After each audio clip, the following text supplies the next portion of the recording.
صحیح بخاری اور صحیح مسلم میں ایک اور واقعہ ہے، حضرت سعید بن زید، یہ بھی عشرہ مبشرہ میں سے ہیں، عظیم صحابی ہیں۔ ایک مدینہ میں اروا نامی عورت ہے، اس نے جا کر مروان جو مدینہ کا حاکم ہے اس کے پاس جا کر ان کے خلاف شکایت درج کرواتی ہے، ریٹ دائر کرتی ہے کہ سعید بن زید نے رضی اللہ عنہ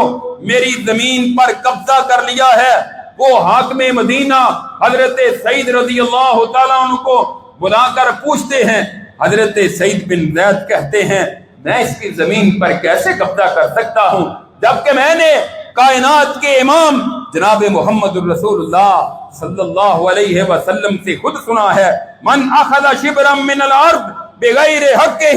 طبقہ فی سبع ارضین یوم القیامہ، کہ جس نے کسی کی زمین پر نجائز طور پر ایک بالشت بھی قبضہ کیا، قیامت کے دن 7 زمینوں کا طوق اس کے گلے میں ڈال دیا جائے گا، میں اس کی زمین پر کیسے قبضہ کر سکتا ہوں؟ اور حاکم نے کہا کہ ٹھیک ہے آپ بری ہیں، آپ پر جرم ثابت نہیں ہوتا۔ حضرت سعید بن زید نے وہاں ایک بد دعا کی تھی، کہنے لگے اللہم ان کانت کاذبۃ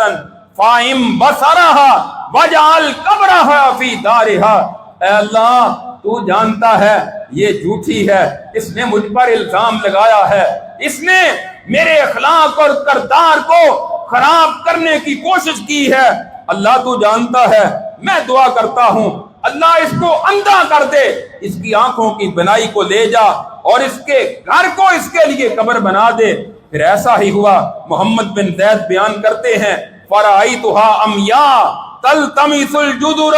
تقول اصابتنی دعوت سعید بن زید، کہ یہ عورت جب پھر آنکھوں سے اندھی ہو گئی، دیواروں کے ساتھ ساتھ چلتی تھی آہستہ آہستہ،